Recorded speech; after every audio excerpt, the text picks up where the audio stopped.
नमस्कार। 14 जुलाई की शाम और आज का खास दिन, और इस खास मुलाकात में हम आपको ये जरूर बताना चाहेंगे सबसे पहले कि आज हम फिल्मी संगीत के दो ऐसे सितारों के बारे में बात करेंगे जिनमें से आज एक के इस दुनिया में आने का दिन है और एक का इस दुनिया से जाने का दिन है।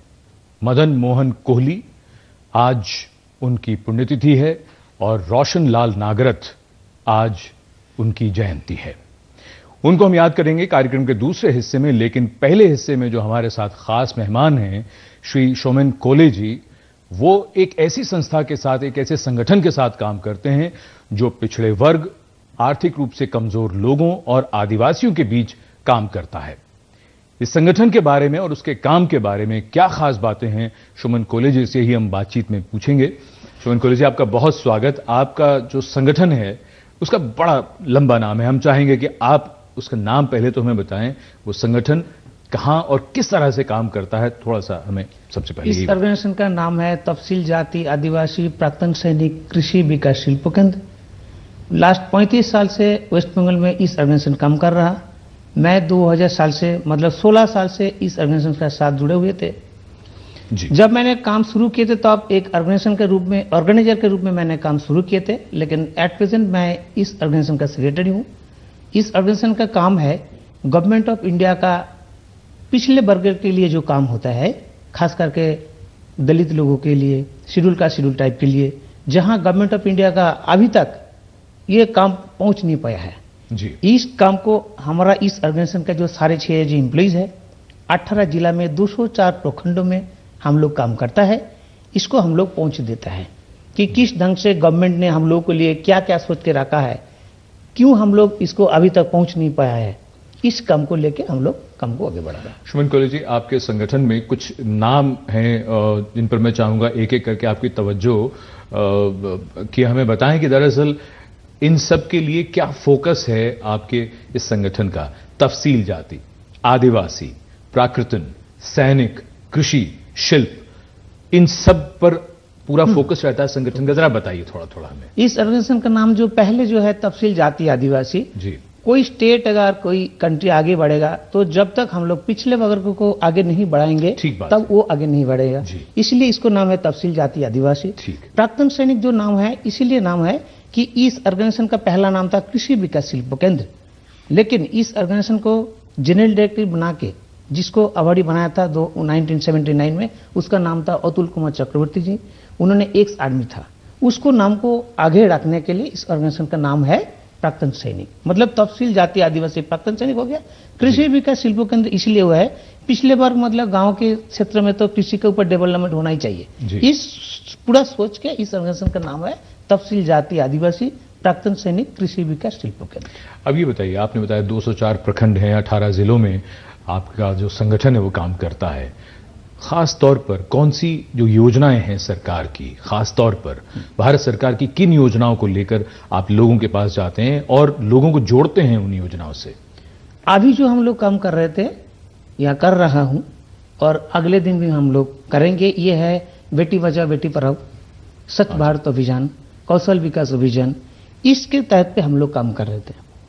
कल से ही हमारा ये प्रोग्राम वेस्ट बंगाल में होगा। लास्ट 15 दिन में पूरा 18 जिला में 16 डिस्ट्रिक्ट में हमारा प्रोग्राम पूरा सेटिंग है, जो कल से हम लोग का काम शुरू हो जाएगा बंगाल में। देख लेते हूँ हम लोग कहाँ पे स्वच्छ भारत अभियान करने में सुविधा होगा, वहाँ पे हम लोग ये काम करेंगे। जहाँ पे बेटी बचाओ बेटी पढ़ाओ का सुविधा होगा वहाँ पे हम लोग यही काम करेंगे। कार्यक्रम शुरू होने से पहले जब आपसे बात हो रही थी तो आपने कहा कि जिन जिलों में आपका संगठन काम करता है वहाँ के जो हालात हैं, वहाँ जो मुश्किलें हैं, खास तौर पर उन वर्गों की जिनके लिए आप काम करते हैं, थोड़ा सा उस बारे में हमें बताएं और किस तरह सरकारी योजनाओं से जिंदगी बदल सकती है वहां पर। देखिए, गवर्नमेंट ऑफ इंडिया का बहुत सारे ऐसा काम है जो अगर हम लोग चाहेंगे, गवर्नमेंट द्वारा तो हर चीज पहुंच संभव नहीं है जी। वो काम जो गवर्नमेंट कर नहीं पा रहा, इस चीज को हम लोग क्या करते हैं, इसको हम लोग वहां जाके पहुंच देता हूं। सरकार की योजना है, लोगों के लिए है, लोगों तक उसका लाभ नहीं पहुंच रहा, तो बीच में आप एक पुल का काम करते हैं जी। अच्छा, ताकि उनको भी सुविधा होगा, गवर्नमेंट को भी सुविधा होगा जी।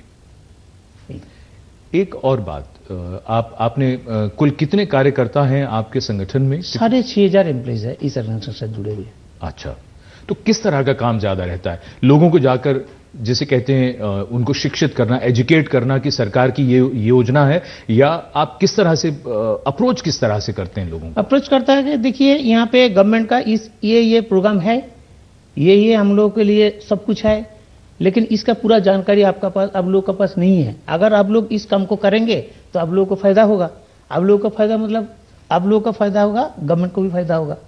इस ढंग से हम लोग उसको मोटिवेट करता हूं। शोभन कोहली जी, इंसान के साथ एक बड़ी कमाल चीज ये होती है कि अक्सर उसके बड़े, उसके आसपास बहुत लोग हैं जो हमेशा उसके फायदे की बात तो बताते हैं, लेकिन इंसान में एक आदत है कि वो अपने फायदे की बात उसे जब समझ में आती है सिर्फ तभी करता है, किसी के कहने पे नहीं।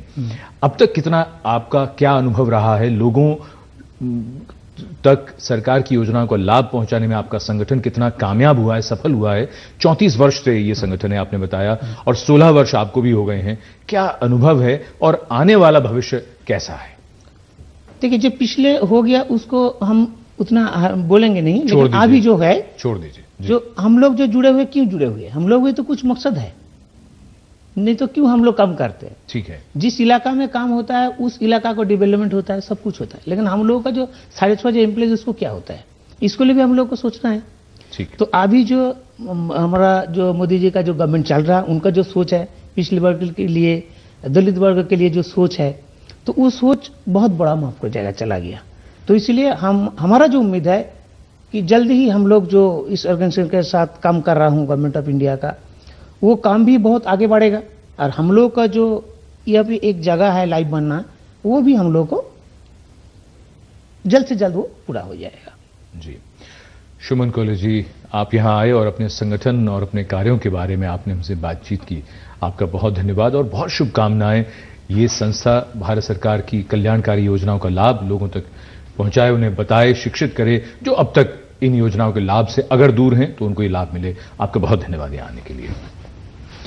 कार्यक्रम में बातचीत की दिशा मोड़ें उससे पहले, यानी हमने जैसे आपसे वादा किया शुरू में ही कि आज हम बात करेंगे मदन मोहन और रोशन, उनके संगीत को याद करेंगे, लेकिन उससे पहले हम बात करते हैं जिम कॉर्बेट